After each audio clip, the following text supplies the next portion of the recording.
বাংলাদেশ জামাতে ইসলামী নাটোর জেলা, এই শব্দটা বললেও আগে ভয় পেতাম, কিন্তু এখন ভয় আছে আমাদের। জামাতে ইসলামী নাটোর জেলার শ্রদ্ধাভাজন অ্যাসিস্ট্যান্ট সেক্রেটারি জনাব মাওলানা আব্দুল হাকিম দামাত বারকাতুহুল আলিয়া,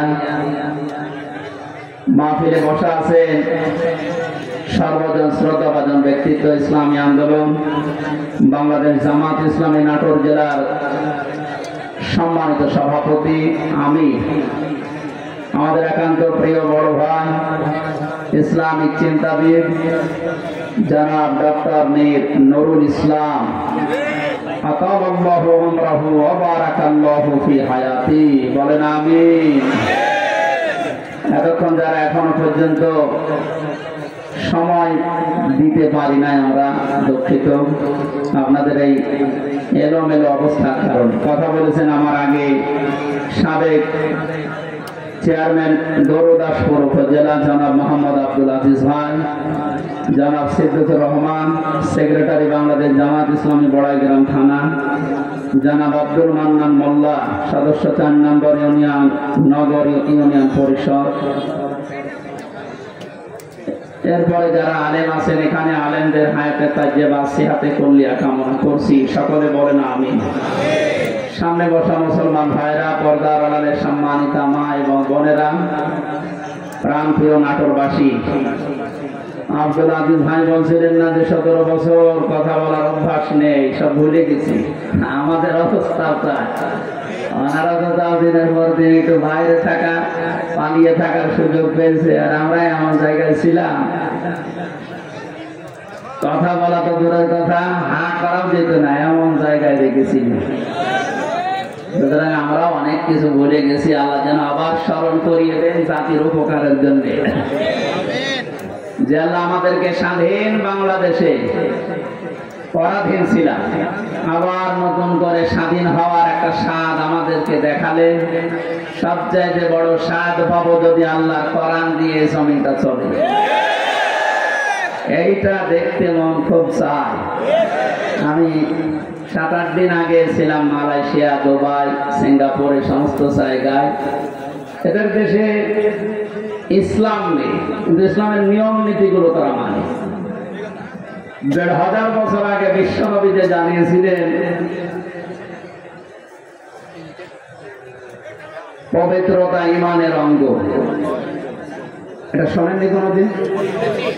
পাক পবিত্র থাকা এটা ঈমানের অঙ্গ, কোন কোন জায়গায় পেয়েছি এটা ঈমানের অর্ধেক। এই শব্দটা নিয়ে চিন্তা করেছিলাম, তিনি এত গুরুত্ব দিয়ে কথা বলার কারণ কি? সিঙ্গাপুরে যে দেখলাম এই হাদিসের বাস্তবতা চলছে। আমার সামনে একজন তার ছেলে একটা ঠোঙা, এই যে চিপস মিষ্টি চকলেট মকলেট খাবার পর এটা ঠোঙ্গা ফেলেছিল রাস্তায়। কোথায় ছিল পুলিশ জানি না, সঙ্গে সঙ্গে এসে এটা ফেলেছে কে? আমার ছেলে বোঝে না, এই জন্য না, রাস্তাঘাটে কিছু ফেলা যাবে না, যখন ফেলেছে জরিমানা দেওয়া লাগবে। ধরে নিয়ে গেল থানায়। কি পরিষ্কার পরিচ্ছন্ন, কি মানে জায়গাটা দেখলে মনে হচ্ছে। রাতের বেলা যে বাড়িতে ছিলাম বললাম ভাই মশারি, কিসের মশারি? কোনো মশা নেই দেখি। কত বড় পরিষ্কার থাকলে একটা মশা চোখে দেখা যায় না বলেন তো? এই জন্য বলছে ওদের দেশে ইসলাম ওরা মানে না, কিন্তু ইসলামের নিয়ম নীতিগুলো দেখলাম ফলো করছে। বিশ্বাস করে না ইসলাম যে শান্তির ধর্ম, এটা বিশ্বাস করে না। খ্রিস্টান আর বৌদ্ধ দেশে বেশি। ইসলামের নিয়ম নীতি ফলো করার কারণে, শুধু আইনের শাসন থাকার কারণে এই 17 বছর অনেকে শুধু মিথ্যা বলে উড়িয়েছে যে আইনের শাসন আমরা প্রতিষ্ঠা করেছি, কিচ্ছু করে না। শব্দটা উল্টিয়ে বলা যায় যে বেআইনের শাসন প্রতিষ্ঠা করেছিল। গতকালকে সাবেক অবৈধ আইন মন্ত্রী, অবৈধ বলা যাবে কারণ সরকারও অবৈধ, মন্ত্রীগুলো অবৈধ। ওনারে যখন ডিম উপর দিয়ে মারে, নিচ দিয়ে মারে, বিভিন্ন জায়গায় যখন ডিম দিচ্ছিল থেরাপির কারণে, শেষ পর্যন্ত বলেই ফেলেছে একটা দোষ আমার না, সব আমাদের উপর থেকে নির্দেশ দিয়েছে হাসিনা। আসতেছে।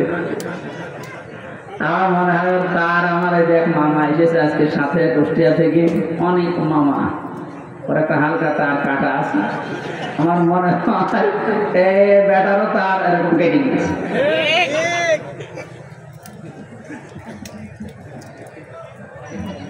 এখন যা যে যারে ধরছে একটু কিছু দিলে সব ধরছে বর্তাছে আল্লাহর উপর। আর যেটা দরবেশ মানে কর্তা, এ দরবেশ যে এত খারাপ, দাড়ি কেটে নম হয়ে গেছে। ওরে দেখলে পর্যন্ত শয়তান হাসে যে আল্লাহ তুমি আমার শয়তান বানিয়েছো। এটা তো আসল শয়তান ছিল। হোসাইন আলম বলছিল না 29,000, না ওটা 36,000। পদ্মা সেতু বানিয়েছে 32,000 টাকা খরচ করে। আর এই লোকটা শুধু বাইরের একটা ব্যাংকে টাকা পড়ে আছে 36,000 কোটি টাকা। ওই টাকাগুলো ফেরত পেলে বাংলাদেশে আর একটা পদ্মা সেতু বানানো যাবে।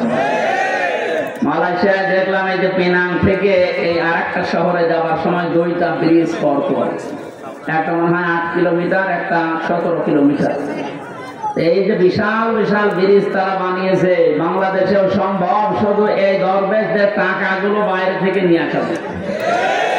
এই জন্য যারা দায়িত্বে আছেন আহ্বান জানাবো, এসব দরবেশ হোক আর ধরবেশ হোক, এদেরকে এভাবে বিভিন্ন জায়গা দিয়ে ডিম তখন দিচ্ছে দিয়ে কি বলবো, এগুলো নিয়ে এই টাকা পয়সা গুলো সব আমাদের দেশে নিয়ে আসেন, দেশ ইনশাল্লাহ দাঁড়িয়ে যাবে। আমরা পবিত্র পরিষ্কার পরিচ্ছন্ন হওয়ার কথা বলছিলাম। স্বাধীন দেশে যেহেতু এখন আছি, চর্মচোখে জ্ঞান 52 বছর 53 বছর তো আমার বয়স না, আমার বয়স 32-33 বছর। এখানে যারা আছে এরকম বহু বয়সের মানুষ আছে। এই মানুষগুলো সহ আমরা দেখেছি এই 52 বছর বিভিন্ন মানুষের দেশটা চালিয়েছে, কিন্তু কাঙ্ক্ষিত মানের শান্তি আমরা এখনো পাইনি। এখন শুধু বাকি আছে যে কোরআন দিয়ে চললে কেমন দেখা যায়, এটা দেখতে বাকি আছে। এটা আমরা দেখতে চাই কিনা? এটা এমনি এমনি হবে?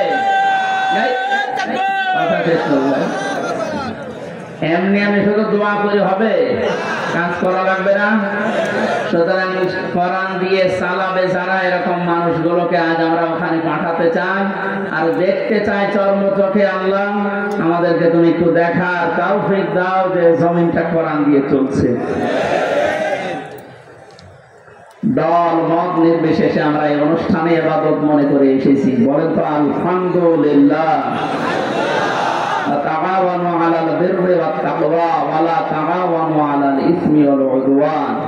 আল্লাহর ঘোষণা, এই পৃথিবীতে তোমরা ভালো কাজে, নেক কাজে একে অন্যকে সাহায্য করো, অন্যায় কাজ করবা না, অন্যায় কাজে সাহায্য সহযোগিতা করবা না।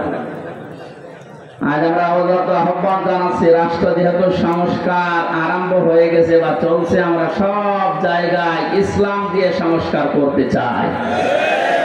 নবীর উপরে দরুদ আর সালাম পাঠ করার মাধ্যমে তেলাওয়াতকৃত আয়াত থেকে যেটা লিখে দিয়েছেন এর উপরে ভিত্তি করে আমরা তাফসীরুল কোরআন মাহফিলে তাফসীর আকারে কথা বলতে চাই ইনশাআল্লাহ।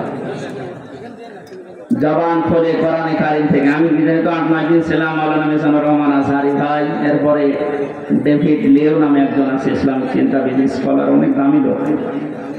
এরপর ডক্টর জাকির নায়েক সাহেবের সাথে দেখা হয়নি, হওয়ার কথা ছিল।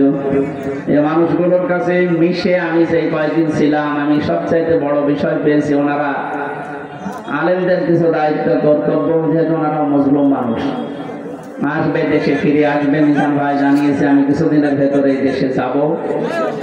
আমি বলেছিলাম ভাই দেশে আসার পরে কুষ্টিয়া, আমার জন্মভূমি কুষ্টিয়াতে কোরআনের কথাগুলো চলে না, কারণ যে 2জন শয়তান এই বাংলাদেশে আল্লাহ পাঠিয়েছে ওই জেলায়।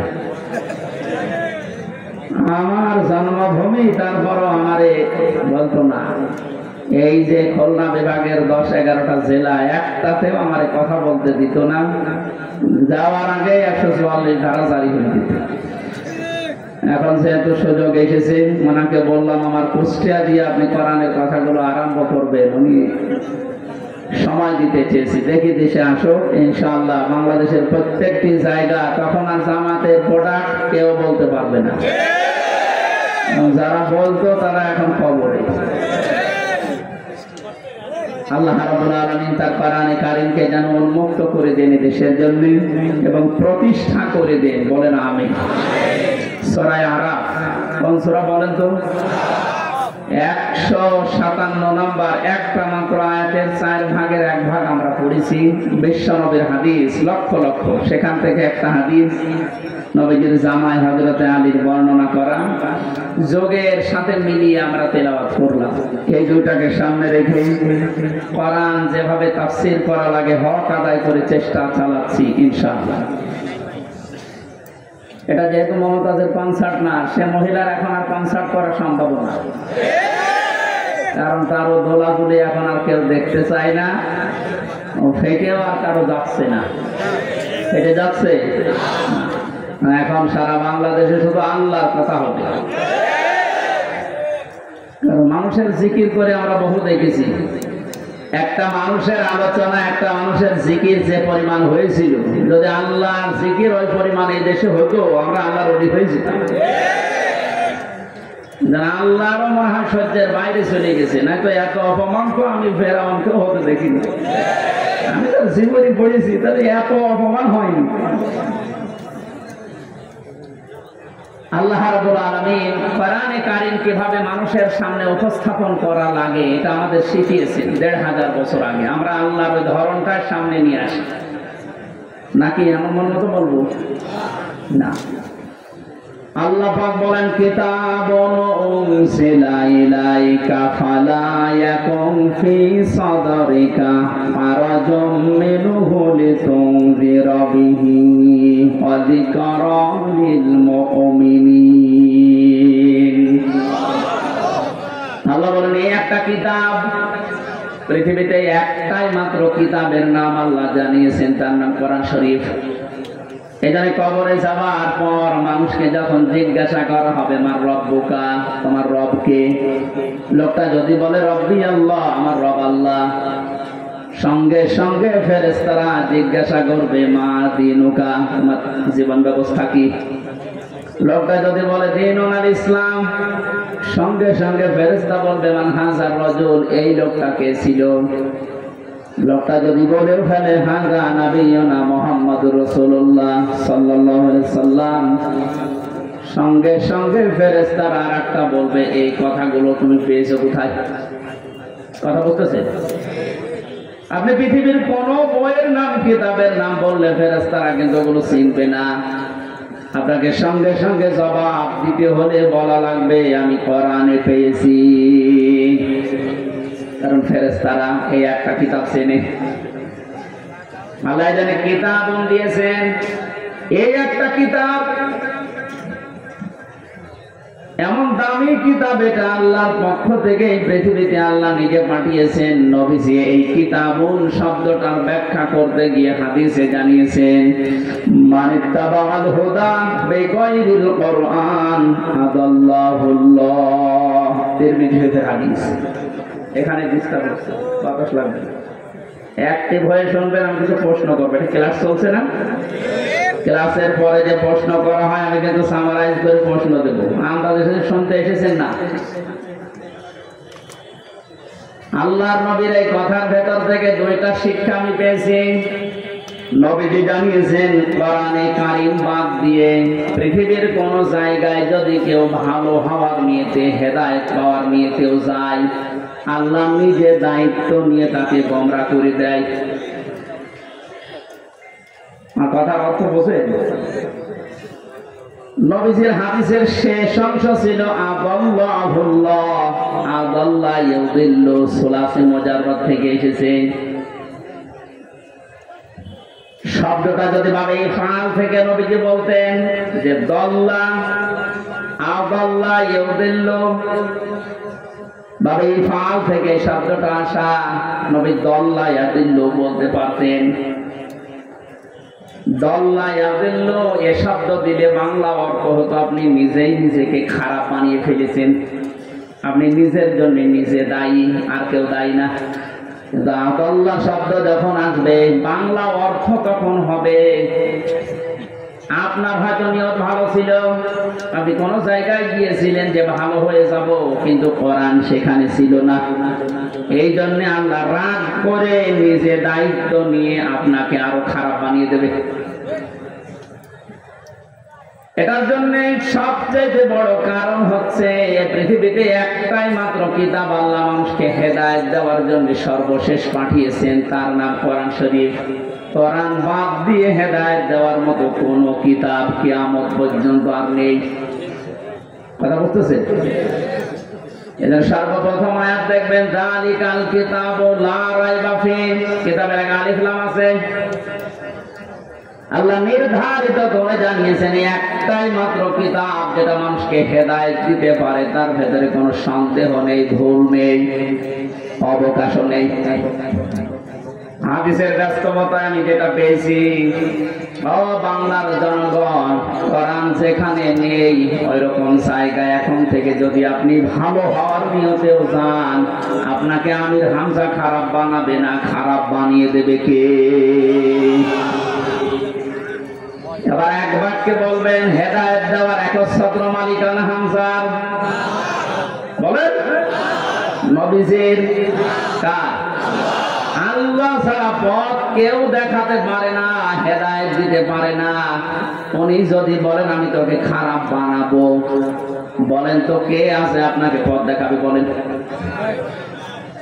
এই জন্যই আমার শেষ কথা, ফাইনাল কথা এটাই, আজকে থেকে সিদ্ধান্ত দৃঢ়ভাবে নেওয়া লাগবে। কোরআন যেখানে নেই, সে যত বড় বাবার দরবার হোক, যত বড় রাজনৈতিক দল হোক, যেখানে কোরআন চলে না, কোরআনের কর্মসূচি নেই, আমি ওখানে যাব না। ওখানে যদি আমি ভালো হওয়ার নিয়ত থাকি, তাহলে মানে খারাপ বানিয়ে গোমরা বানিয়ে জাহান্নামে পাঠাবে কে? আমার মনে হয় এই ওয়াজটা যদি আজ আমরা বাংলার 18 কোটি জনগণের ভেতরে 10 কোটি মানুষও মেনে নিতে পারি, এদেশে আমরা গোমরাহি থেকে মুক্ত হব। আল্লাহ রাব্বুল আলামিনের হেদায়েত আমাদের জন্য আম হয়ে যাবে। আশা করছি আপনি কথাটা মেনে নেবেন আপনার প্র্যাকটিক্যাল জীবনে, যে কোরআন যেখানে নেই ওই রকম দলে আমি আজকে থেকে আর নেই। এটা শুধু সামিয়ানার নিচ পর্যন্ত শেষ, বাইরে নিয়ে যাবেন তো যেখানে কোরআন নেই, তাহলে যদি আপনি চান ও ভালো হওয়ার নিয়ত আপনার ছিল, কিন্তু আপনাকে আল্লাহ ভালো রাখবে না। শ্বশুরকে মানুষ অনেকে বাবা বলে ডাকে, এটা হারাম না, জায়েজ আছে, কিন্তু নিজের বাবার সামনে যদি বারবার শ্বশুরকে আব্বাসান বলেন, লোকজন জিজ্ঞাসা করে এইটাকে, এটা আমার শ্বশুর আব্বা, আর এইটা চিনি না, বাবা রাগ হবে না? বাবা বলা জায়েজ আছে বলে আপনি একেবারে সব সময় মুখে ফেনা তুলে ফেলবেন আব্বাসান বলে, আসল সেটা জন্মদাতা বাবা, ওর কোনো খবর নেই। ওনার মনে যেমন দুঃখ লাগার সম্ভাবনা আছে, কোরআনে কারীম আল্লাহ হেদায়েত দেওয়ার জন্য পাঠিয়েছেন। এটা বাদ দিয়ে সত্যি যদি আপনি কোন জায়গায় আপনার নিয়ত ভালো নিয়েও যান, আল্লাহ কিন্তু দায়িত্ব নিয়ে আপনাকে খারাপ বানিয়ে দেবে। আল্লাহ এই জন্য শব্দটা প্রথমে দিয়েছেন কিতাবুন, এই একটা কিতাব, উনজিলা ইলাইকা, হে নবী আপনার প্রতি আমি এটা নাযিল করেছি, ফালা ইয়াকুন ফি সাদরিকা হারাজুম মিনহু লিতুনযিরা বিহি। এই কিতাব দিয়ে যখন ওয়াজ করবেন, এই কিতাব দিয়ে আপনার উম্মতদেরকে যখন সতর্ক করবেন, তখন আপনার মনের ভেতরে যেন কোনো সংকীর্ণতা না আসে। হারাজুন শব্দের ব্যাখ্যা পেয়েছি আমি তাফসীরে 2টা, একটু খেয়াল করেন। এক নম্বরে কোরআনে কারীম দিয়ে যখন আপনি মানুষকে বোঝাবেন, তাফসীর করবেন, ব্যাখ্যা বিশ্লেষণ দিবেন, তখন আপনার মনের ভেতরে যেন এই ধারণা না আসে, না জানি অনেকের আবার মন খারাপ হয় কিনা। এরকম মানুষের দেশে ছিল না, কোরআন দিয়ে বলতো কিন্তু কেটে যেত, চেপে যেত, গোপন করতো, মনে মনে ভাবতো সব যদি কোরআনের কথা ওপেন ভাবে এভাবে খোলাখুলি বলি, সবার মন পাওয়া যাবে না, অনেকে আমার উপর মন খারাপ করবে।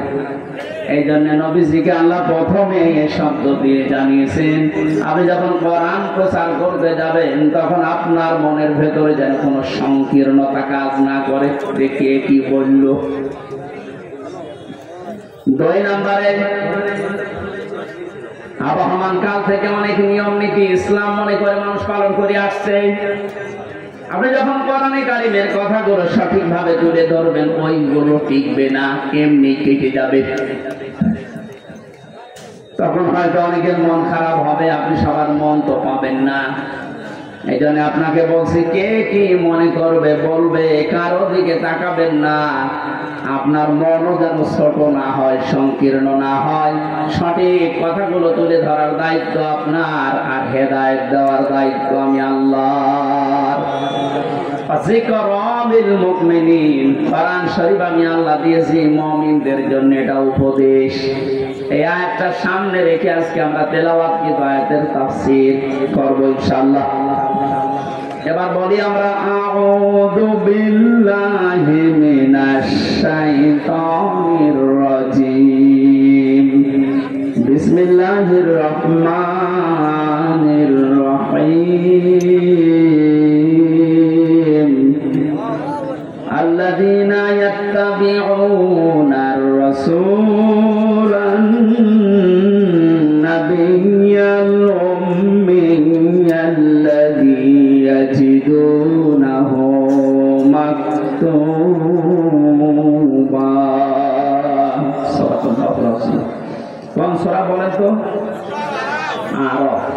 আরব মানে, আরব মানে প্রাচী। আরব মানে কি? বিভিন্ন অর্থ আছে। আরবের অন্যতম অর্থ হচ্ছে আরব মানে প্রাচী। কিয়ামতের দিন আল্লাহ জান্নাত জাহান্নামের মাঝে একটা প্রাচীর দাঁড় করাবেন। কিছু মানুষকে আল্লাহ ওই জায়গায় বসাবে, জান্নাতেও দেবে না, জাহান্নামেও দেবে না, ওখানে স্থির তারা বসে থাকবে, দাঁড়িয়ে থাকবে। খেয়াল করে, এদিকে এত নড়াচড়া কি, সমস্যা কি? এদিকে আসার দরকার নেই। দেখেন তো কে বলে, দেখেন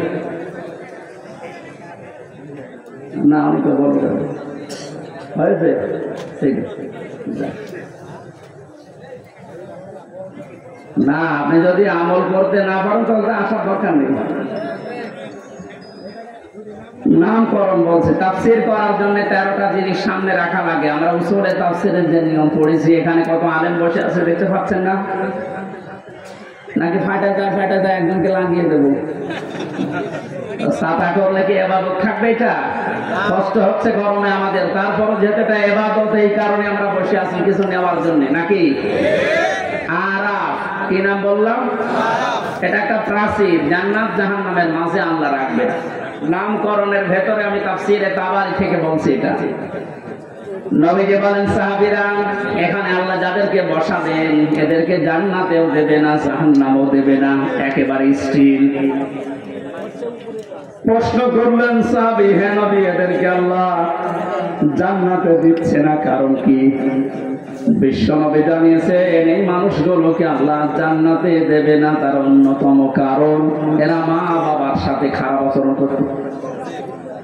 এরা নামাজ পড়েছে, রোজা রেখেছে, ভালো ভালো কাজের আঞ্জাম দুনিয়ায় দিয়েছে, দান সাদকা এদের সব ছিল, শুধু একটা বিষয়, পারিবারিক জীবনে মা বাবার সাথে এদের ভালো ব্যবহার ছিল না। এজন্য কোরআনে কারিমে আল্লাহ জানিয়েছেন, ক্বাদা রাব্বুকা আল্লা তা'বুদু ইল্লা ইয়্যাহু ওয়া বিল ওয়ালিদাইনি ইহসানা। আমি আল্লাহ রায় দিয়েছি। রায় দিচ্ছেন কে? আমি আল্লাহ রায় দিয়েছি, ফয়সালা করেছি, সিদ্ধান্ত নিয়ে ফেলেছি যে আমি আল্লাহ ছাড়া কারো ইবাদত করা যাবে না। আর মা বাবা যাদের আছে তাদের সাথে ভালো ব্যবহার করা লাগবে। আয়াতের ভেতরে 2টা বিষয় বেশি। কয়টা? এই যে আল্লাহর ইবাদত করা লাগবে, আল্লাহর আইন মানা লাগবে, কোনো প্রশ্ন করা যাবে? বলেন বলেন, আপনার বুঝে আসুক বা না আসুক, আল্লাহর আইন, আল্লাহর ইবাদত মাস্ট বি। আপনাকে এই জন্য আল্লাহ বানিয়েছে। তাহলে আল্লাহর আইন মানা এটা ফরজ। আল্লাহর আইন মানা কি? আরো জোরে বলেন। মা বাবার আইন মানা কি? এই শোনেন, মাঝখানে আল্লাহ দিয়েছেন, খেলা করার জন্য দিয়েছেন। কবিল ওয়ালিদাইনি ইহসানা, মা বাবার আইন মানা ফরজ না, মা বাবার সেবা করা ফরজ। মা বাবার পেছনে খরচ করা, তাদের সেবা শুশ্রূষা করা, এটা কিন্তু নফল না, মুস্তাহাব না, মুবাহ না। এটা আল্লাহর নামাজ যেমন পড়েন ঠিক ওই রকম ফরজ। এ মানুষগুলো এই কাজ করে না, এই জন্য আল্লাহ এই জায়গায় দাঁড় করিয়ে রেখেছেন। সাহাবী বলেন, হে নবী, এদেরকে আল্লাহ জাহান্নামে দেয় না কেন? তাহলে বিশ্বনবী বলেন, সাহাবীরা এই মানুষগুলো দিন কায়েমের জন্য দুনিয়ায় আন্দোলন করেছে, চেষ্টা চালিয়েছে, এই কারণে জাহান্নামে দেয় না। তাহলে হাদিস থেকে বোঝা যায়, দুনিয়ায় যারা দিন কায়েমের জন্য চেষ্টা চালাবে, সংগ্রাম করবে, মুজাহাদা করবে, এই মানুষগুলোর জন্য জাহান্নামের আগুন হারাম। আমরা জাহান্নামে যেতে চাই না, কারণ যারা আমরা ইসলাম এই পৃথিবীতে দাঁড় করানোর জন্য, কায়েম করার জন্য চেষ্টা চালিয়ে যাচ্ছি, খাদেম হিসাবে, কামলা হিসাবে, আমাদেরকে আল্লাহ জাহান্নামে দেবেন, আপনি বিশ্বাস করতে পারেন। তো পারিবারিক জীবনে যেন এমন কোন কাজ আমরা না করি যে না আমরা জান্নাতেও যেতে পারছি না। এখন একটা ছোট্ট প্রশ্ন এখানে আছে, আজ হাজার লক্ষ পরিবারে আমরা অনেকেই চেষ্টা করে যাচ্ছি যে পারিবারিক জীবনে আমরা শান্তি সুখে কাটাবো, যেন জাহান্নামে যাওয়া না লাগে মা বাবার সাথে আচরণ খারাপ করার কারণে। তো অনেক পরিবারে আমরা বাস্তবে দেখতে পাচ্ছি, স্ত্রীর কারণে আর স্ত্রীর মা বাবার এই কুপরামর্শের কারণে অনেক সংসারে সন্তান মা বাবার সাথে ভালো আচরণ করতে পারছে না। সম্মানিত মা বোন যারা বিভিন্ন জায়গায় বসে আছেন, শুধু নামাজ পড়া আর পর্দা করা ইবাদত না, মানুষের সাথে মুআমালাত, মুআশারাত, পারিবারিক জীবনে নিজের নিকট আত্মীয় স্বজনের সাথে ভালো ব্যবহার করা ইবাদত। এটা হাজারো পরিবারে নেই, এখানে অনেক মানুষ ইসলামও সঠিকভাবে মানতেও পারছে না। বাস্তবতায় সে দান, সাদকা, নামাজ, রোজা, হজ, যাকাত বহু কিছু করছে, পারিবারিক জীবনে স্ত্রীর শুধু মন ছোট থাকার কারণে নিজেও বাধ্য হয় স্ত্রীর কারণে মা বাবার সাথে খারাপ ব্যবহার করতে। আপনি কিন্তু আমাকে আরাপ নামক জায়গায় দাঁড় করাতে বাধ্য করছেন। সুতরাং স্ত্রী যারা এসেছেন, ওরা মন উদার করবেন, মনে করবেন যাদের বাড়িতে আসলাম এগুলো আমার মা আর বাবা। আমি হাজারো মেয়ে লোককে দেখেছি, নিজের মা বাবা দোষ করলেও কিছু মনে করে না, মাফ করে দেয়, মানিয়ে নেয়। শ্বশুর শাশুড়ি একটু ভুল করলে মানাতে পারে না, তখন স্বামীর কাছে আস্তে আস্তে কানে কানে কথা তুলে দেয়। এরকম মহিলা দেশে নেই? শ্বশুর শাশুড়ি যারা বসে আছেন, ওরা তো এখন বগল বাজাচ্ছে যে কাজ হচ্ছে। কোরআনে কারীম জানিয়েছে, ওয়াকুলু লিন-নাসি হুসনা, মানুষের সামনে হাসি মুখে ভালো কথা বলবা, এটা একটা সাদকা দেওয়ার সওয়াব হয়ে যাবে। আপনি শ্বশুর আর শাশুড়ি হয়েছেন, তাতে কি? মেয়েটা 18 বছর, 20 বছর, 22 বছর পরে আপনার বাড়িতে এসেছে, এটাকে নিজের মেয়ের মতো মনে করতে পারেন না। আল্লাহর কসম, আমি আল্লাহকে সামনে নিয়ে বলছি, সাক্ষী করে বলছি, সত্যি যদি মা আর বাবা নিজের মেয়েকে, নিজের ছেলেকে যে নজরে দেখে, পুত্রবধূকে এই নজরে যদি দেখতে পারতো, আমরা হাজারো সন্তান আর আপনার জায়গায় থাকতাম না। আহ্বান জানাচ্ছে, আমরা তো চেষ্টা করছি, কিন্তু আপনাদের এই ছোট মনের কারণে পারছি না। আর মনটা উদার করেন, কি করবেন আপনি দুনিয়ার এই সয় সম্পদ দিয়ে যদি জাহান্নামে যাওয়া লাগে? আল্লাহ আমাদেরকে আরাফ নামক এই জায়গায় যেন দাঁড় করিয়ে ভাগ্য হত না করেন। নবীজি কিন্তু হাদিসের শেষে আর বলেননি যে এরা যাবে কোথায়, বলেন তো এই হাদিসে পর্যন্ত থাকলে কি দাঁড়াচ্ছে অর্থ? জান্নাতেও যেতে পারছি না শুধুমাত্র এই কারণে, জাহান্নামও আল্লাহ দিচ্ছে না আমি ইসলামী আন্দোলন করার কারণে।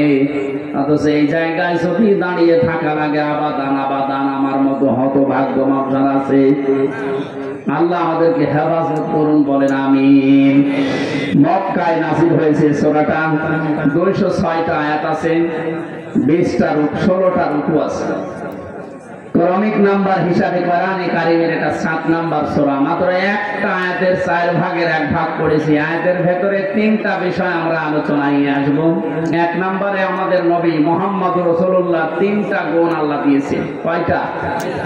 যেহেতু বর্তমান প্রেক্ষাপটের সাথে আয়াতের একেবারে হুবহু মিল আছে। 2 নম্বরে আল্লাহর নবীর কর্মসূচি ছিল এই দুনিয়ায়, আয়াতের ভেতর থেকে আমরা 6টা পেয়েছি। কয়টা? 3 নম্বরে আমরা যারা তার উম্মত এখন দাবি করব কিয়ামত পর্যন্ত, তাদের কর্মসূচি হবে, তাদের করণীয় হবে 4টা। তাহলে নবীজির পরিচয় তুলে ধরা হবে আয়াত দিয়ে 3টা, বিশ্বনবীর কর্মসূচি তুলে ধরা হবে 6টা, আর আমাদের করণীয় তুলে ধরা হবে 4টা। সব মিলে 13টা। কয়টা? এই 13টা বিষয় আজকের আলোচনায় আছে। আমরা একটা একটা করে তাফসীর আকারে শুনছি। আপনারা আছেন তো? আল্লাহ পাক বলেন, আল্লাযীনা ইয়াত্তাবিউনার রাসূলান নাবিয়্যাল উম্মিয়্যা, তোমরা অনুসরণ করো, ইত্তেবা করো, দেখে দেখে চলো। এই যে তাবউন শব্দটা আছে, আমি 12 সালে যখন আলোচনা আরম্ভ করেছিলাম বিশ্ববিদ্যালয়ের 2nd ইয়ারে থাকতে, ওই সময় তাবউনের ব্যাখ্যা বলেছিলাম। অনেকে ইন্টারনেটে এটা দেখেছেন, মনে আছে আপনাদের? তাবউন মানে কি? তাবউন মানে দেখে দেখে চলা। আপনার সামনে একটা মানুষ হেঁটে যাচ্ছে, কিভাবে কিভাবে পা লাগায়, কোথায় হাত নাড়ায়, মাজা দোলায়, কিভাবে তাকায়, একেবারে ওইভাবে হুবহু ওই জায়গায় পা ফেলে হাত নাড়িয়ে মাজা দুলিয়ে চলার নাম তাবউন। আল্লাহ পাক এখানে ইত্তেবা দিয়েছেন, আল্লাযীনা যারা ইয়াত্তাবিউনা অনুসরণ করছে, করবে, এটা বোঝাবে বর্তমান ভবিষ্যৎ, প্রেজেন্ট ফিউচার। কার অনুসরণ করছে, করবে? রাসূলান নাবিয়্যাল উম্মিয়্যা, বিশ্বনবীর পরিচয় আল্লাহ এখানে দিয়েছেন 3টা। 1 নম্বরে রাসূল ছিলেন তিনি, 2 নম্বরে তিনি ছিলেন নবী, 3 নম্বরে তিনি ছিলেন উম্মি। এবার আসেন তো, রাসূল কাকে বলে, নবী কাকে বলে, উম্মি কাকে বলে? এই পৃথিবীতে বহু নবী এবং রাসূলের কথা আমরা শুনেছি।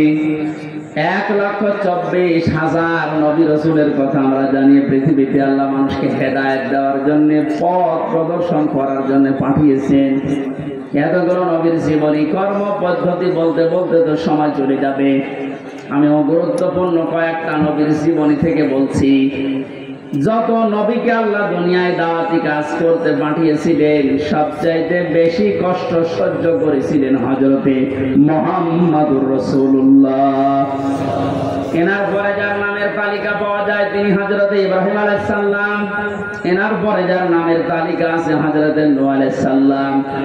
এনার পরে যাদের নামের তালিকা আছে সিরিয়াল হিসাবে, আল্লাহ পাক কোরআনে কারিমে জানিয়েছেন, শারআ লাকুম মিনাদ-দীনি মা ওয়াসসা বিহি নূহা ওয়াল্লাযী আওহায়না ইলাইকা।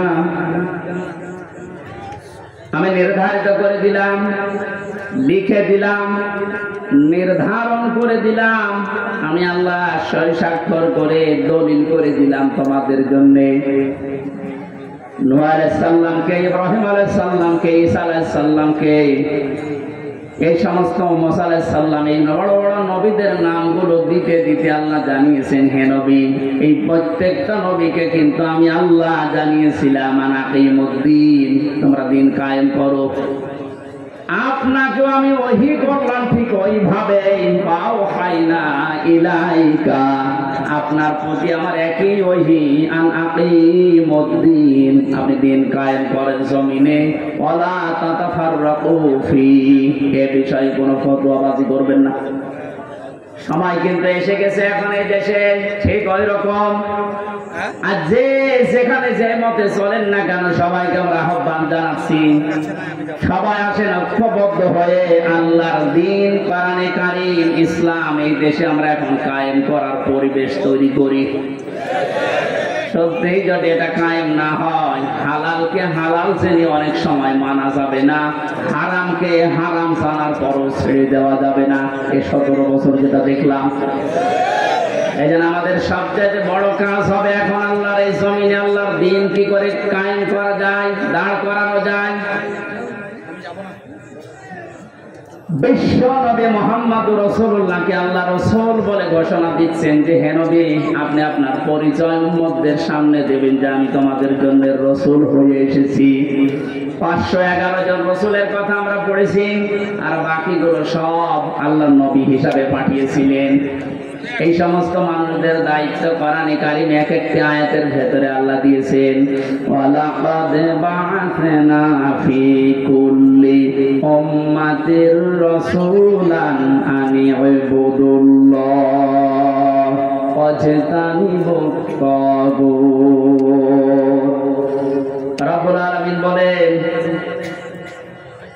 এ পৃথিবীর যত ওয়ালাকাদ বা'আসনা ফি কুল্লি উম্মাতির রাসূলান, প্রত্যেকটি জাতির জন্য আমি আল্লাহ রাসূল পাঠিয়েছিলাম। প্রতিটি নবী আর রাসূলদের জীবনের দায়িত্ব মূল ছিল দুইটা। তারা উম্মতদের কাছে যেই বলতেন আল্লাহর ইবাদত করো। কার ইবাদত? এই শব্দটা নিয়ে আজ হাজারো জায়গায় আমরা এই দেশের ভেতরে অনেক ভেজাল দেখতে পাচ্ছি। কমলে গিয়েছে ফ্যান ইয়ার কি মারছে রেখে বসে বসে।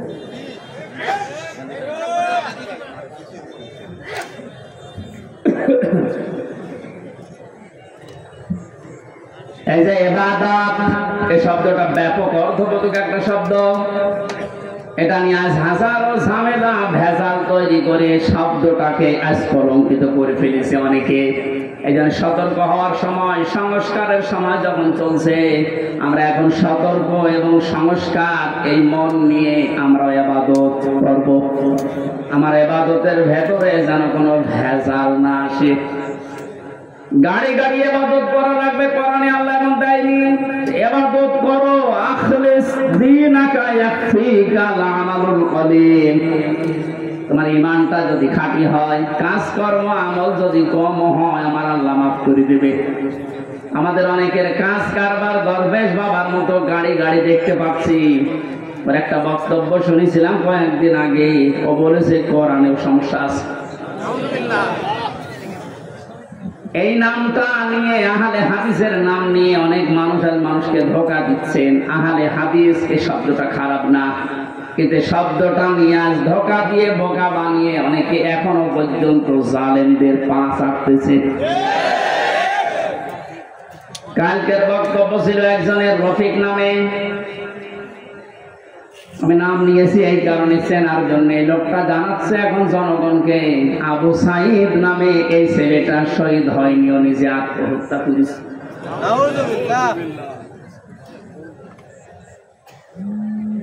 বিশ্বনবী কোরআন হাদিসের ভেতরে তিনি স্পষ্ট ভাবে জানিয়েছেন, কেউ যদি দেওয়াল চাপা পড়ে মারা যায় সে শহীদের মর্যাদা পায়, পানিতে ডুবে মারা যায় শহীদের মর্যাদা পায়। এ কথা কি নতুন শুনছে? বলেন।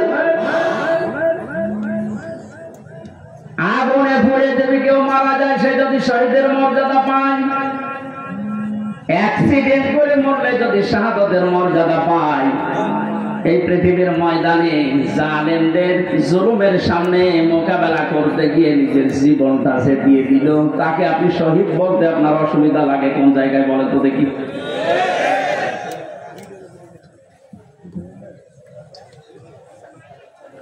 এবার আমাদের দুইটা নোটিশ বলছে, যেহেতু এই শব্দটা শুনে আজকে আজ 2 দিন ধরে অনেক জালেমের দোসর যারা, তারা এখনো পর্যন্ত অপপ্রচার চালাচ্ছে এদের বিরুদ্ধে। এই জন্য দুইটা নোটিশ বলছি। সূরা বাকারার 154 নম্বর আয়াত, 2 নম্বর পারা, 2 নম্বর পৃষ্ঠা, 12 নম্বর 13 নম্বর লাইনে আছে, ভালো করে মিলাবো। আল্লাহ পাক বলেন, ওয়ালা তাকুলু লিমান ইয়াকতালু ফি সাবিলিল্লাহি আমওয়াত বাল আহইয়াউ ওয়ালাকিন লা তাশউরুন। আপনি হয়তো এভাবে এতদিন চিন্তা করেননি, যেভাবে আমি বলছি মিলিয়ে দেখেন। আল্লাহ বলেন, ওয়ালা তাকুলু, হে পৃথিবীর লোকেরা, কেউ এ কথা মুখ দিয়ে বলবা না। কথা বলে মানুষ কি দিয়ে? বলো না কেন? এই জন্য মুখের ওপর আল্লাহ নোটিশ দিয়েছেন, কেউ এ কথা বলবা না। 1 জন 2 জন না, কেউ বলবা না, বহু বচন। লিমান ইউকতালু ফি সাবিলিল্লাহি আমওয়াত, আমি আল্লাহর জন্য মানবতার জন্য যারা জীবন দিয়ে গেল এই মানুষ মরে গেছে কথা বলবা না। বাল আহয়াউন, বরং তারা জীবিত। ওয়ালাকিন লা তাশউরুন, কিন্তু তোমরা টের পাও না। এটা তো মুখের উপর আল্লাহ দিবেন, মানুষ মুখের পরে অন্তরেও ধারণা করতে পারে। ধারণা করা কি দিয়ে? অন্তর দিয়ে মানুষ যেন ধারণাও না করে যে তারা শহীদ হয়নি, তারা এমনি মারা গেছে, কথা যেন ধারণাও না করে। সূরা আলে ইমরান 4 নম্বর পারার 11 নম্বর পৃষ্ঠা 9 নম্বর লাইনের 159 নম্বর আয়াত 69 নম্বর আয়াতে জানিয়েছেন, ওয়ালা তাহসাবান্নাল্লাযীনা কুতিলু ফি সাবিলিল্লাহি আমওয়াতা বাল আহয়াউন ইনদা রাব্বিহিম ইরযাকুন। খুব খেয়াল করেন, অন্তর দিয়েও কেউ যেন ধারণা না করে যারা মারা গেছে। আল্লাহ পাক বলেন ধারণাও কোনোদিন করবে না যে মরে গেছে না, কারণ জীবন জালেমের সামনে নিজের জীবন দিয়ে দেওয়া তো সহজ কথা না। ওরা কিন্তু জীবিত আছে, ওরা জিন্দা। তারা তাদের রবের কাছে রিজিক পাচ্ছে। সুতরাং আবু সাইদ রংপুরের এই ছেলেটা জালেমের সামনে দাঁড়িয়ে জীবনটা দিয়ে শাহাদতের মরণ পেয়েছে। এটা কোনোদিন আপনি মুখ দিয়ে যেন না বলেন যে লোকটা মরে গেছে, ধারণাও না করেন যে মরে গেছে না, শহীদ হয়েছে। কি হয়েছে? স্বাধীনভাবে কথা বলতে পারতাম না। পাশের জেলায় বাড়ি আমার নাটোর, কুষ্টিয়া। এখানে দাওয়াত খেতে এসেছিলাম বিয়ের, তারপর আমার ঢুকতে দেয়নি। কোথায় ছিলাম আপনি টের পেয়েছেন? স্বাধীনতা পরাধীনতা কি আমরা 17 বছর টের পেয়েছি। স্বাধীনভাবে চলাফেরা করার, বাক স্বাধীনতা ফিরিয়ে দেওয়ার জন্য যে মানুষগুলো জীবন দিয়েছে, মাস্ট বি 100 ভাগ আমি বিশ্বাস করি ওরা সব শাহাদতের মর্যাদা পেয়েছে। এমনকি জালেমের জুলুমের শিকার হয়ে আয়না ঘরেও বহু মানুষ জীবন দিয়েছে, জেলখানার ভেতরে জীবন দিয়েছে। এমনকি কোরআনের পাখিকে অনেকে বলছে উনি স্বাভাবিক ভাবে মারা গেছে না, আমি পাশের ছেলে ছিলাম, উনি 1 নম্বরে, আমি 4 নম্বরে। আল্লামার সাথে আমার একদিন দেখা হয়েছিল মাত্র 10 মিনিটের জন্য। উনি এমনি মারা যায়নি, ওনাকে মেরে ফেলা হয়েছে। তার বাস্তব ওনার মুখের হাসিটা। এখন ভিডিও বের হচ্ছে, জেলার আর সোফারের আত্মীয়রা তার পরিচয় দিয়ে বলছে ওনাকে জোর করে সই করিয়ে বলেছে আপনি সই করেন, আপনাকে মুক্ত করে দেওয়া হবে নির্বাহী আদেশে। এই কথা বলে বের করে নিয়ে গেছে। উনি তো খুশি আনন্দ যেন পরিবারের কাছে ফিরে যাচ্ছে। কিন্তু শয়তান যারা আছে শয়তানি করে, ষড়যন্ত্র করে, যাকে দায়িত্ব দিয়েছিলেন মোস্তফা জামান এ কোলাঙ্গার, এই যে কি জিনিস এখন আমরা টের পাচ্ছি, কার তৈরি করা এখন আপনি দেখতে পাচ্ছেন। আমার মনে হয় একে যদি আমার মতো এরকম 10 দিন রিমান্ডে রাখেন, সব সত্য কথা বলে ফেলবে। আমার মুখ দিয়ে রিমান্ডে একটা কথা ওরা বের করতে পারেনি, শেষ পর্যন্ত মন মতো লিখে আমাকে বলছে সই করেন, আপনারা ছেড়ে দেওয়া হবে। আমি তো রিমান্ডে বুঝতাম না যে 164 কি, মানে গেলাম ছেড়ে যখন দেওয়া হবে দেয়, এখন দেখি সব আমার বিপক্ষে নিতেছে। আমি নাকি দেশের বিরুদ্ধে কথা বলতাম, যতগুলো বক্তব্য দিয়েছি দেশের ভালোবাসার পক্ষে দিয়েছি, কারণ দেশকে ভালোবাসা এটা ওই মানে অঙ্গ। আরে মানুষগুলো এটা আমাকে বলে কয়ে নিয়েছে যে বলেন আপনি যে আপনাকে এদেশের কিছু মানুষ টাকা পয়সা দিয়ে ব্যবহার করে যে আপনি দেশের বিরুদ্ধে, এই সরকারের বিরুদ্ধে, তাহলে আপনাকে ছেড়ে দেব। শেষ পর্যন্ত বলতে রাজি যখন হলাম না, 11 ঘন্টা আমায় টাঙিয়ে রেখেছিল কালো কাপড় দিয়ে চোখ বেঁধে। নিজেরা নিজেরা বলা করতো হুজুর আপনি নির্দোষ আমরা জানি, কিন্তু আপনাকে কথা বলা লাগবে। পেছনে হাত হ্যান্ডকাপ দিয়ে বেঁধে, কালো কাপড় দিয়ে চোখ বেঁধে 11 ঘন্টা এক জায়গায় আমার নামাজও পড়তে দেয়নি। 4 ওয়াক্ত জোহর, আসর, মাগরিব, এসা আমি সব ইশারায় পড়েছি। এখন নামাজ পড়ছি কম সমান তাও জানি না, কারণ মাটি নিচে তো। সর্বশেষ যখন বললাম না, এত বড় মিথ্যা কথা আমি বলতে পারবো না।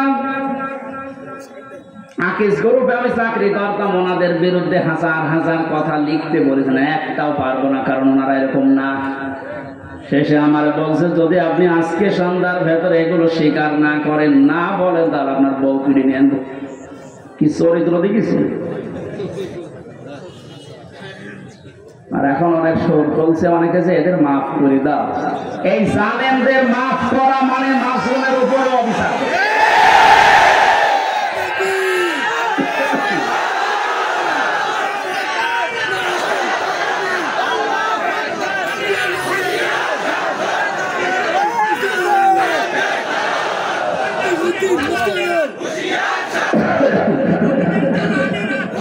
আমার ভাইরা,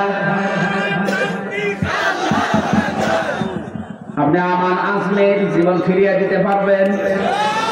ব্যারিস্টার আরমানের স্ত্রীর কাছে কি জবাব দেবেন বলেন? কোথায় পৌঁছিয়েছেন তার জীবনটা? কি ট্যালেন্টেড সন্তান ছিল মীর কাসেম আলীর। আমি জেলখানায় থাকতে এক কারারক্ষী এসে আমার কুতুবউদ্দিন ওর বাড়ি, রাজবাড়ি, রাত 12টার পরে যখন ডিউটি হয়েছে, এসে বলছে, হুজুর একটা গোপন কথা বলি, কাউকে যেন বললেন না এখানে, তাহলে আমার সমস্যা হবে। কি হয়েছে বলে, আমি যেদিন দায়িত্বে ছিলাম মীর কাসেম আলীর, যেদিন ফাঁসি হবে লোকটাকে যেয়ে বললাম, স্যার আর সময় নেই, মাত্র 3 ঘন্টা আছে, আপনি প্রস্তুতি নেন। উনি আমার বলছে, ভাই কারারক্ষী, এখনো তো সময় 3 ঘন্টা আছে, আমি 2 ঘন্টা ঘুমাই, তুমি আমার ডেকে দিও। আল্লাহর কসম, আমি আল্লাহকে সামনে নিয়ে বলছে, ও যা যা বলেছে একটাও মিথ্যা কথা না, সবগুলোই এইভাবেই বলেছিল। যে আমি পাহারা দিতে গিয়ে দেখলাম লোকটা ঘুমিয়ে গেল। 2 ঘন্টা পর ওনারে ডাকলাম, ঠিক ঘুম থেকে উঠলো, গোসল করে ওযু করে শেষের নামাজটা শেষ করে একটা চা বানিয়ে বলছে, নেন। বললাম, স্যার আমি চা খাবো না। আপনার কিছুক্ষণ পরে বলে, জানি আমি, আর মাত্র 15 মিনিট আছে। জল্লাদ শাহজাহান এসে গেছে, ডাক দিয়ে নিয়ে যাচ্ছে, বলেন চলেন। উনি আমারে বলছিল, ভাই আমির হামজা, আপনাকে আমি বলি, আমিও তো মানুষ, উনিও মানুষ, মাত্র 3 ঘন্টা যার এবার ফাঁসি, তার 2 ঘন্টা ঘুম আসলো কি করে? এই লোকটার সন্তান ব্যারিস্টার আরমান, উনি কিন্তু ওই সময় জানে যে আপনার ছেলে গুম হয়ে আছে, মরে গেছে না বেঁচে আছে তাও জানে না। বাংলাদেশ না, বিশ্বের ভেতরে যদি আমার মনে হয় 100 জন মানুষ থাকে যে মানুষকে কর্মসংস্থান তৈরি করে দেয়, তার ভেতরে মীর কাসেম আলী একজন। কত কিছু দুনিয়ায় তার ছড়িয়ে আছে, আপনি হিসাব করতে পারবেন কি? হামজার মতো সে, তার স্ত্রী সন্তান কোথায় আছে সে কিচ্ছু জানে না। এই কঠিন মুহূর্তে তার নিজের হাজারো যারা অনুসারী, তার সহকর্মী যারা, হাজার হাজার মানুষ পালিয়ে বেড়াচ্ছে, জেলখানায় আছে, আটক আছে, মরে গেছে, সব কিছু তার কাছে সংবাদ আসতেছে। এমন কঠিন সময় লোকটা 2 ঘন্টা ঘুমিয়েছে। এমনি ঘুম আসবে না, অবশ্যই আমার আল্লাহ তাকে সূরা হামিম সিজদার 30 নম্বর আয়াত ফেরেশতা দিয়ে শুনিয়েছে। কোরআনে কারীম জানিয়েছে, ইন্নাল্লাযীনা ক্বালু রাব্বুনাল্লাহু সুম্মা ইসতাকামু তাতানাজ্জালু আলাইহিমুল মালাইকা আল্লা তাখাফু ওয়া লা তাহজানু ওয়া আবশিরু বিল জান্নাতিল্লাতী কুনতুম তুআদুন। আল্লাহ পাক বলেন, যারা এই কথা বলে যে আল্লাহ তুমি আমাদের রব, আমি ঠিকই আছি এই কথার উপরে, আল্লাহর সঙ্গে সঙ্গে তার বিপদে আপদে পড়লেই ফেরেশতা নাজিল করবে। এই জন্য তাতানাজ্জালু দিয়েছেন আল্লাহ, 1 জন 2 জন পাঠায় না, মালায়েকা বহু বচন, হাজারো ফেরেশতা তার জন্য আল্লাহ পাঠিয়ে সান্ত্বনা দেয়। আল্লাহ তাখাফু ওয়া লা তাহজানু, কোনো ভয় নেই, কোনো চিন্তা নেই। ওয়াবশিরু বিল জান্নাহ, ওই জান্নাতের সুসংবাদ গ্রহণ করো, আল্লাতী কুনতুম তুআদুন, যার ওয়াদা আল্লাহ করেছে। আমার মনে হয় ঠিক মীর কাসেম আলী শহীদ উনি আল্লাহর ফেরেশতাদের দ্বারা শুনতে পেয়েছিলেন, সন্তান ব্যারিস্টার আরমানের জন্য চিন্তা নেই, হাজার হাজার সহকর্মীর জন্য চিন্তা নেই, ওগুলো আল্লাহ সব দেখবে, তুমি জান্নাতে প্রবেশ করো। তাছাড়া কি করে ঘুম এসেছে আমার তো বিশ্বাস হয় না, আমিও তো ছিলাম, আমার তো ঘুমাতো না, রাতের পরে রাত আমি বিনা ঘুমে কাটিয়েছি। ঘুম আসে না, কি করবো, 2-3টা ঘুমের পরে খেয়েও ঘুম আসে না, অথচ লোকটার 2 ঘন্টা 2.5 ঘন্টা পরে ফাঁসি, আর বলছে আমি 2 ঘন্টা ঘুমিয়ে নেই। আপনি কি চাকা মনে করেন এটা? এই লোকটার সন্তান ব্যারিস্টার আরমান 8টা বছর তার স্ত্রী জানতো না যে লোকটা বেঁচে আছে না মারা গেছে। গতকালকে তিনি একটা ভিডিওতে বলছিল আমি আমার পরিবারের আশা ছেড়ে দিয়েছিলাম, কারণ খাবার দিত পচা খাবার, অধিকাংশ সময় আমার রোজা রেখে কাটানো লাগতো। এই 8 বছরে আমার মনে হয় সে প্রায় 8 বছরই রোজা ছিল।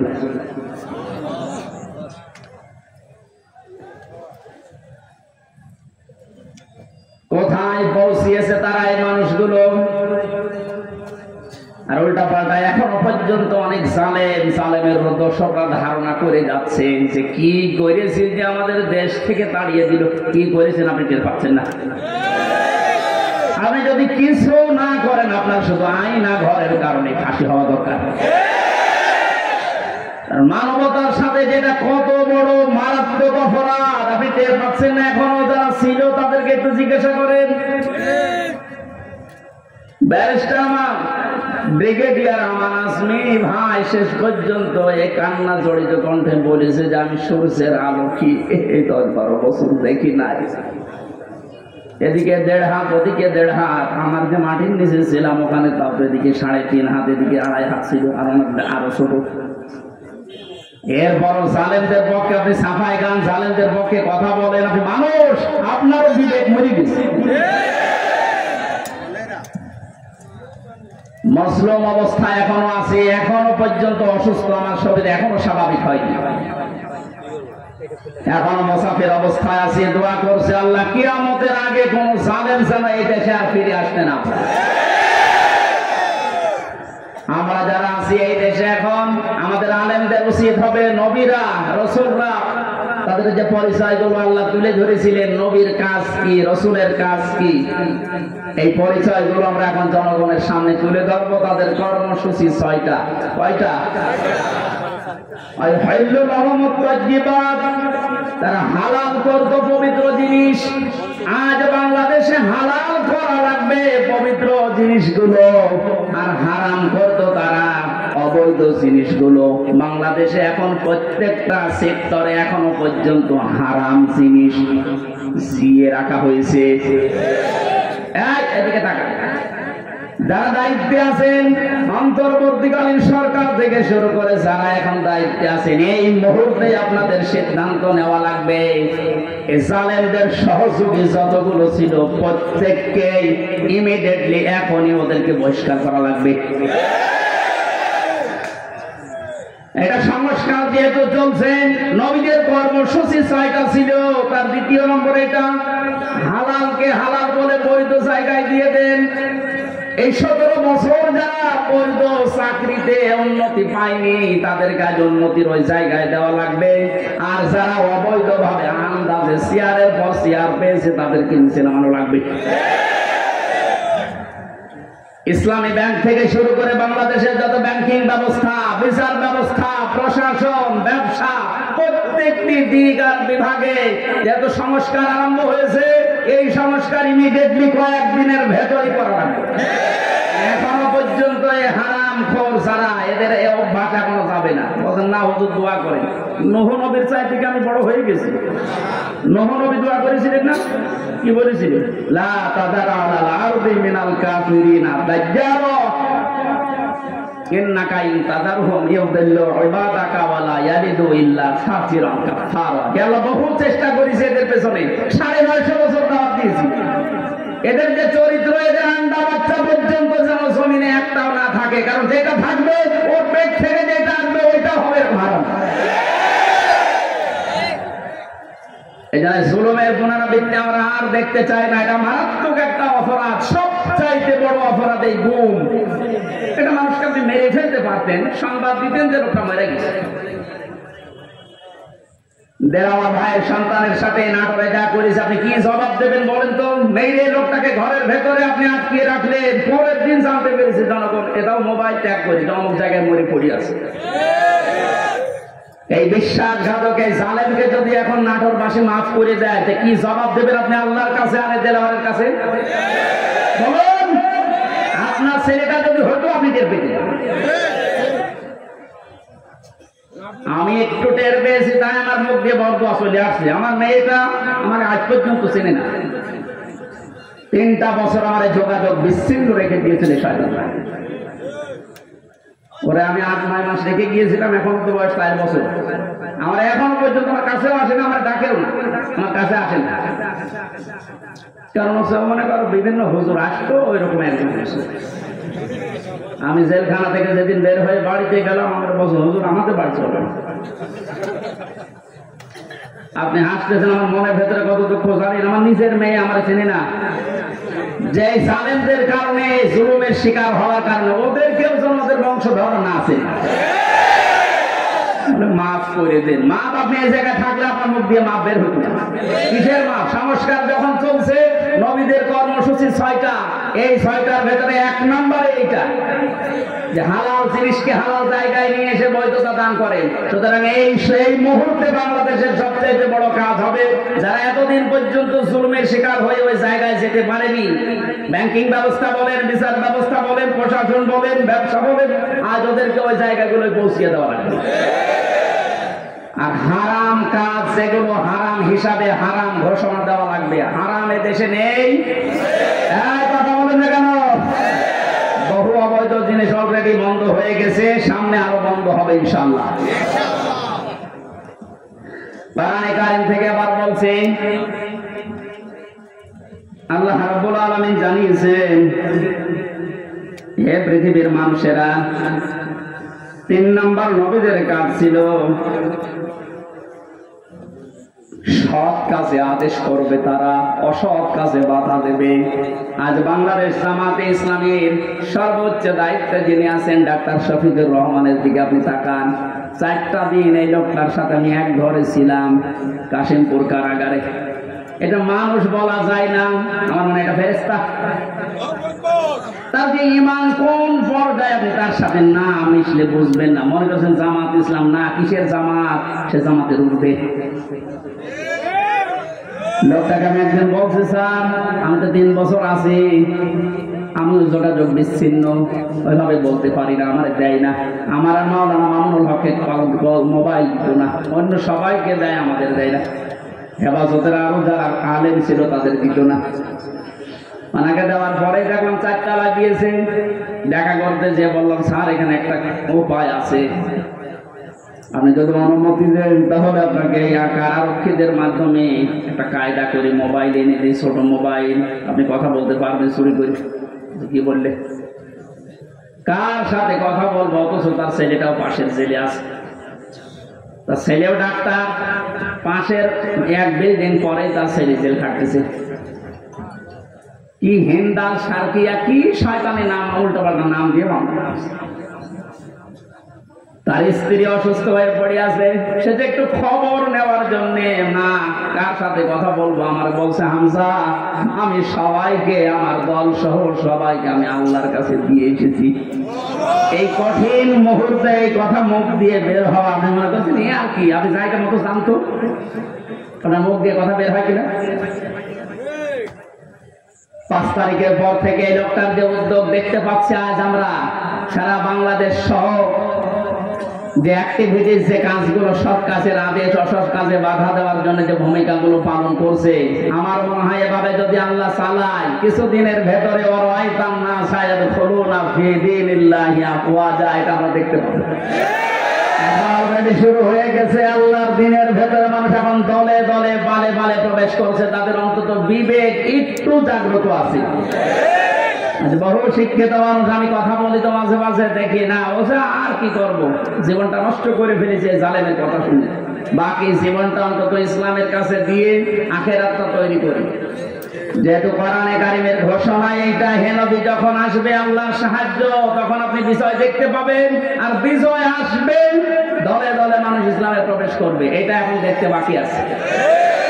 শুরু হয়ে গেছে অলরেডি। 20% মানুষ এই দেশে দিন কায়েম হোক এটা চাইতো, কিন্তু এই 5 তারিখের পর থেকে আজকে 19 তারিখ মাত্র এই কয়েকদিনে জরিপ পেলাম, অলরেডি 35% মানুষ এই দেশে এখন চাচ্ছে যে দিন এই দেশে কায়েম হোক। এভাবে চলতে থাক, দেখবেন 51% পার হয়ে যাবে অন্তত কিছুদিনের ভেতরে। আর 51% হয়ে গেলে দেশে ইসলাম কায়েম করা কোনো দাদা ঠেকাতে পারবে না।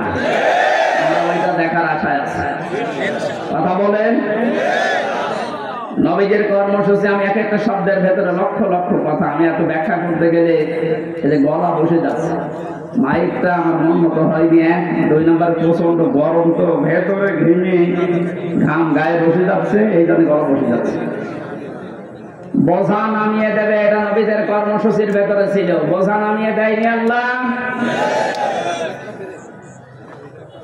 এরপরে ছিল বন্দিত্ব অপসারণ করা। বন্দিত্ব অপসারণ চলছে আজ। আমার যা বিশ্বাস, এই দেশে যারা স্বাধীনতা চায়, যারা এই দেশে মানুষের মত প্রকাশের স্বাধীনতা একেবারে সব জায়গায় দিতে চায়, যে সবাই সবার মন মতো চলবা, একটা মানুষও যদি এই দেশে জন্মগ্রহণ করে সেই দেশের বৈধ নাগরিক। জামাত ইসলামী বাংলাদেশের কেন্দ্রীয় আমির যিনি ডাক্তার শফিকুর রহমান ঘোষণা অলরেডি দিয়ে দিয়েছেন, এই দেশে আমরা সবাই এক পরিবার। সুতরাং জালেম যারা বাইরে চলে গেছে, জালেমরা যেন কিয়ামতের আগে আর না আসে। বলেন, সবাই যেহেতু আমরা এক পরিবার, একটা পরিবার যেভাবে থাকে আমরা এদেশে এখন ওইভাবে থাকতে চাই। রাষ্ট্র সংস্কার অলরেডি চলছে। বন্দিত্ব যারা ছিল এখন তাদেরকে মুক্ত করার এই সংস্কারও চলছে। বিনা কারণে যারা বিনা বিচারে আটক অবস্থায় ছিল, আল্লাহ যেন এটা তাড়াতাড়ি খুব দ্রুত করে দেন। বলেন আমিন।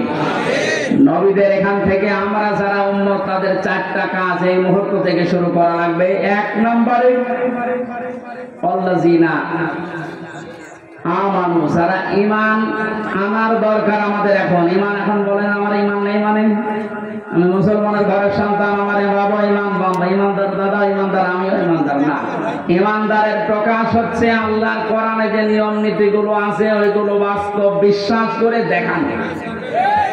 এটা এখন দেখাতে পারবো না ইনশাআল্লাহ। কোনো কিছু নেই সামনে যে জালেমদের কাছে 14 বার অনুমতি নেওয়া লাগতো, ওই জালেমরা এখন অনুমতি নিয়ে পা ফেলবে ইনশাআল্লাহ সামনে। গতকালকে গিয়েছিলাম ফরিদপুরে, মাসখানিক আগেও ছিল আমার মাহফিল ওই গ্রামে, অথচ জালেমদের 14 জায়গায় অনুমতি নিয়ে আমার উঠতে দেয়, বলে না ওনারা বাদ দিয়ে। অথচ গতকালকে যাওয়ার পরে সভাপতি আমার বলছে, হুজুর যে জালেমগুলো বাধা দিয়েছিল ওরা এখন বলছে হুজুরকে এবারে নিতে। দিন পাল্টে অলরেডি গেছে। এদিন বদল যখন শুরু হয়েছে, সংস্কার চলছে। যেখানে যেখানে জুলুম অত্যাচার, ছাত্র ভাইরা যারা আছে ঐক্যবদ্ধ হয়ে এই জুলুমের অবসান ঘটানোই লাগবে ইনশাআল্লাহ।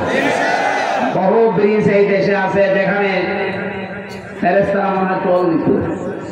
আমার কুষ্টিয়ার এই যে মেহেদি রমি ব্রিজের যে টোল, এক শয়তান নাকি আদায় করতো।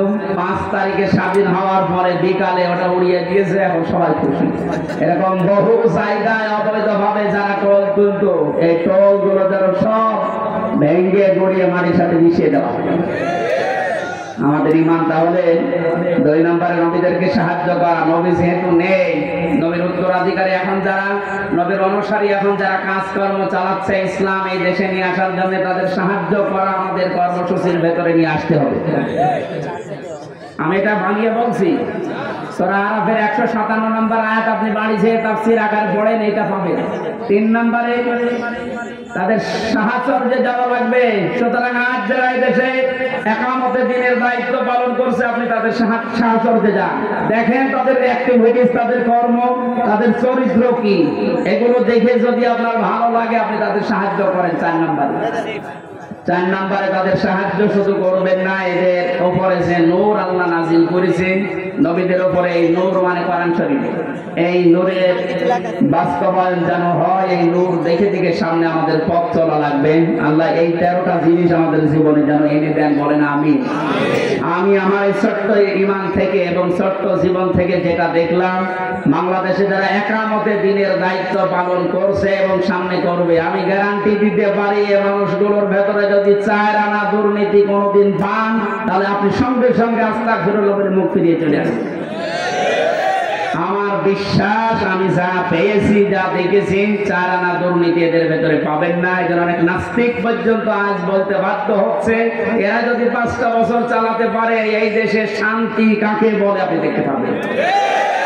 আল্লাহ তুমি তোমার কোরআনে কারিমে দেশে কায়েম করে দাও, এটা আমরা দেখতে চাই। আল্লাহুম্মা আমিন।